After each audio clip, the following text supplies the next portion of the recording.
You know, this is a sad day, but it brings back an incredible amount of good memories. Today, America and the world, in my view, lost a remarkable leader. He was a statesman and humanitarian. And Jill and I lost a dear friend. I've been hanging out with Jimmy Carter for over 50 years, it dawned on me. And I had countless conversations with him over those years. I always would be proud to say that he used to kid me about it, that I was the first national figure to endorse him in 1976 when he ran for president. There was an overwhelming reason for it, his character.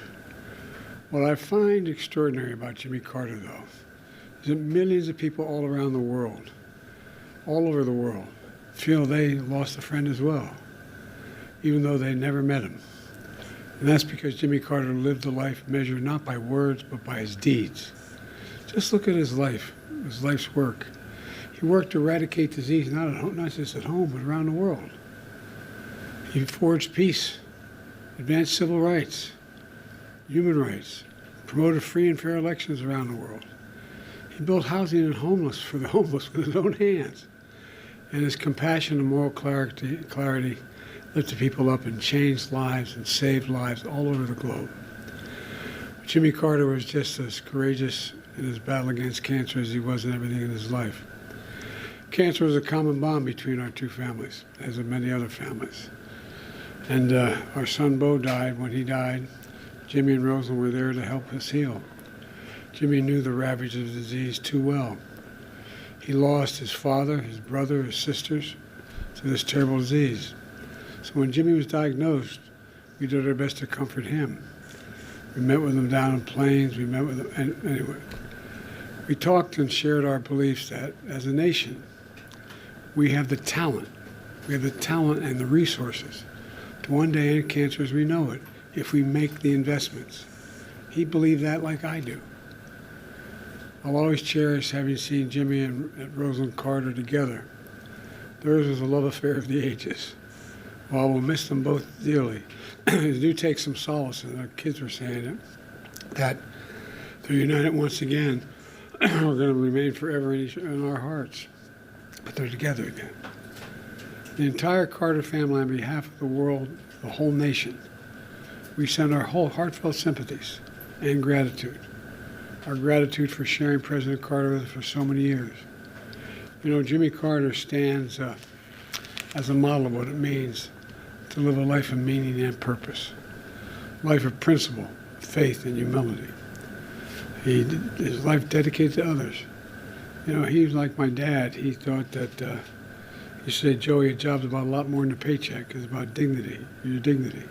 About being able to look your kid in the eye and say, honey, everything's going to be okay. He believed, as I do, and many as you do, that that's absolutely possible. It's within our grasp to do that. It's not that hard. In his life, he served the nation in the Navy. He led the state of Georgia. He became president and a beloved statesman all over the world. But to know his core, you need to know he never stopped being a Sunday school teacher at that Baptist church in Plains, Georgia. Today's world, some look at Jimmy Carter and see a man of a bygone era. With honesty and character, faith and humility, it mattered. But I don't believe it's a bygone era. I see a man not only of our times, but for all times. Someone who embodied the most fundamental human values we can never let slip away. Although sometimes it seems like it is. We may never see his like again. We'd all do well to try to be a little more like Jimmy Carter. You know, my mom, you've heard me say this before, used to say, bravery lives in every heart, and someday it'll be summoned. Every time it was summoned, he stepped up. Every time, politically, personally, morally. And, you know, everything. The one thing I admired most about him, he thought and believed, and he really did believe this, and I do as well, that everybody deserves an even shot. No guarantees, just a shot. Everybody deserves a shot. And, you know, he gave an awful lot of people a chance. So, as I said, I was an admirer. I considered myself a friend. Kept in touch with him, and his son, I was going to tell you a story his son told me, but that'd be inappropriate. Maybe he'll tell you, but I think he's happy. I think he's happy with Roseland. So. Mr. President, as you think about your post-presidency, is there anything about Jimmy Carter's time after leaving office that inspires you for the years ahead? Yeah, never give up hope. Never give up hope. I mean it from the bottom of my heart. So much negativism out there. I know you're tired of hearing me say it over the last 4 years. But folks, there's nothing beyond our capacity. Nothing beyond our capacity.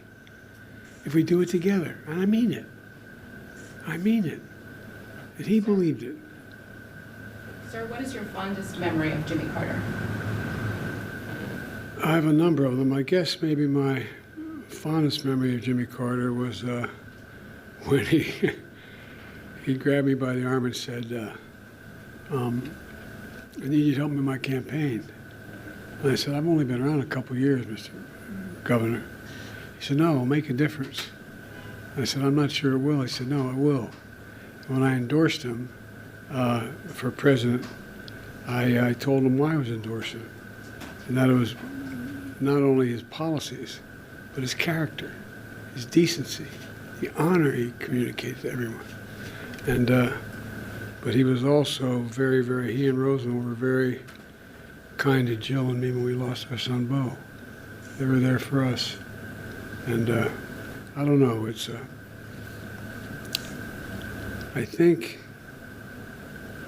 that what Jimmy Carter is an example of is just simple decency. Simple decency. And I think that's what the rest of the world looks to America for. So what members of the family have you spoken to? I think I've spoken to all the children.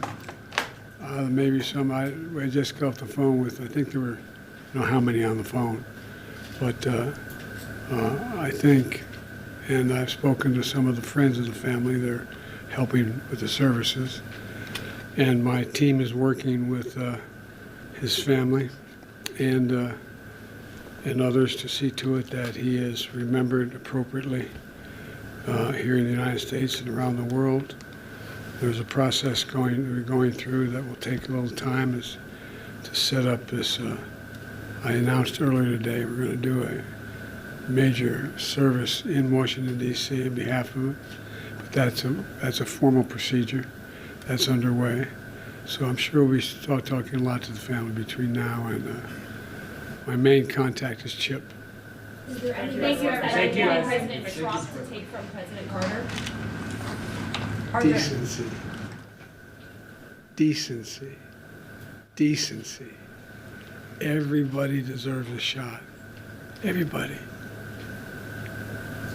Can you imagine Jimmy Carter walking by someone who needs something and just keep walking? Can you imagine Jimmy Carter referring to someone by the way they look or the way they talk? I can't. I can't. You know, I think the end of the deal here is that one of the reasons why we're looked to by the rest of the world, for the bulk of our nationhood, we've laid out what our values are. You said what we believe. It's not just in the Declaration, we hold these truths to be self-evident, but there's a feeling. The rest of the world looks to us. And he was worth looking to. So thank you very much. Appreciate it. Thank you. Thank you.